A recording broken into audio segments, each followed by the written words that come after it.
Let's talk about differences between private and public sector innovation. They are quite different, especially for people who are working for the government. This is an important thing to consider, especially how do you do it? What's the purpose? Let's take a look. So major differences between the two, let's take a look at it. Well, the nature of innovation in the private sector versus the public sector. The private sector, when you want to innovate, you want your product or service to dominate. You want to be the best one and only one, so you can earn a lot of money, right? For the public sector, you want to as many people use it as possible. You don't worry about people copy your idea. You want to provide as much service as possible. So it's called a service dominant. Okay, why innovate? Private sector, you want to competitive advantage and survival. You want to survive in the marketplace, and your company will earn a lot of money or maybe go IPO. And for public sector, why do we want to innovate? Because the need of the public are changing and a new problem come about. Okay, so how to innovate? In the private sector, of course, you do research and development, you apply for patent, and you look at the open innovation, meaning other people publish the innovation and you try to copy and learn from them. And in the public, you usually look at what private sector or other public sector already have done innovation. You transfer, you can buy it, you can license it, and often you collaborate with private or public other entities, and you can buy it. Of course, procurement, you buy it. And the criteria for success, when the innovation is successful, in the private sector, you earn profit, right? That's a clear result of criteria of success. In the public, is the public value. Do you provide a better public service? Does the public get served? Okay. And how to measure the innovation? And of course, on the private sector is that how much you invest versus how much you get in return, mostly in financial terms. And in public is that how many innovation introduced and used, not just introduced, but actually used by the public. Okay. The organization climate, usually in the private, is very flexible. It changes really fast. Okay, if something doesn't work, you can pivot and do something else. In public, it's much harder. It's a whole bureaucracy, right? Usually, you have a legislator, you have a big government. They have to go through an annual budget. They have to go through quite a bit of process we'll talk about right away. So the public, the climate and organization is a much bigger, usually much slower than the private. Okay, and the transfer of innovation. If an entity come out with innovation, what can you do about it? In the private sector, of course, you apply for patent. You don't want other people to use it for free. That's for most cases. And the public sector is that you want as many people to use it as possible, especially other public entity. You want them to use it, so your investment can get return.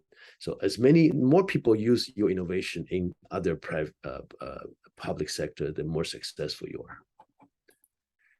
So let's take a look at several type of public sector innovation, the PSI. The new services, okay? For example, government can produce, put a lot of shared bikes for people to use.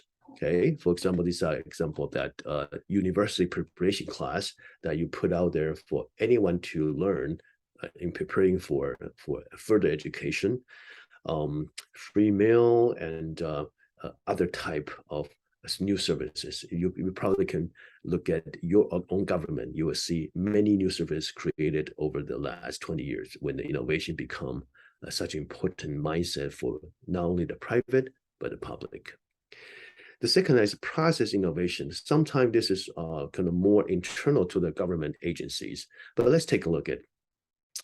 For example, used to be when you want to pay tax, you send in the check, or you actually have to visit the tax or IRS office. Now, you can do the credit card transaction. Okay, the health card, Oyster card is the English version of the health card. You can get that, and you can receive a lot of services. Okay, and there are many others. For example, there are government agencies start to learn private sector innovation, one-stop shop, meaning when you want to say apply for a business license. In the old days, you have to go to different department. Now it's the process changed. You go to one place, and the one place can handle many different type of application.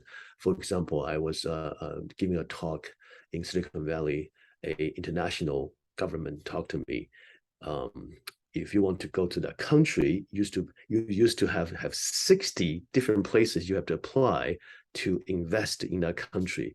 Now they have one office, okay, and you go there, they will get most, I don't think all, but most of the approval is done by one place.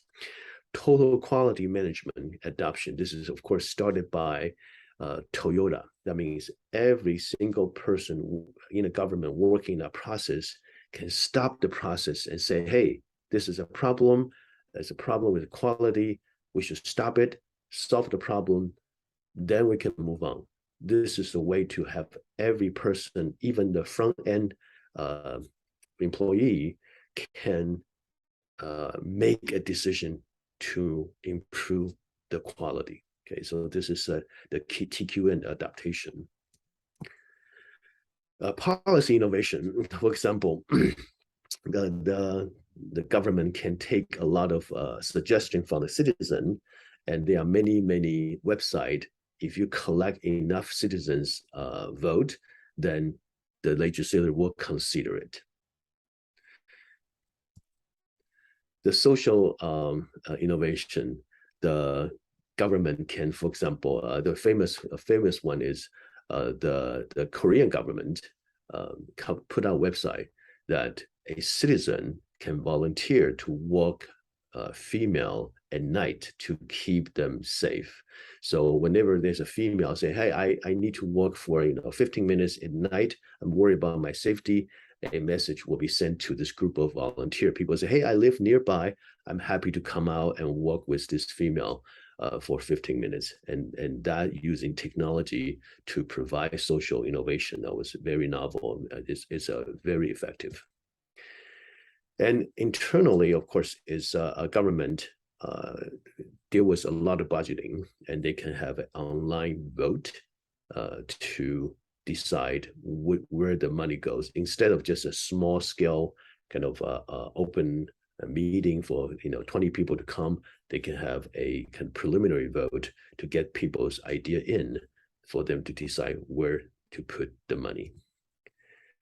And the conceptual innovation is interesting one. The textbook talk about this, which I read a lot, is that British government want to encourage people to pay tax, right? Because the government cannot audit everyone. So they want people to voluntarily to report the correct tax and pay it. So it's called a nudge program, nudge, and NUDGE. So the government will send you a letter by looking at your profile and thinking about, what do you fear most? Are you feel about being embarrassed? Do you fear about being audited? Do you have an international money transaction you try to avoid paying tax? They will look at your profile using artificial intelligence and to compose the letter to say, hey, for you, these are the things that you have to be careful. I would encourage you to pay tax on time and properly.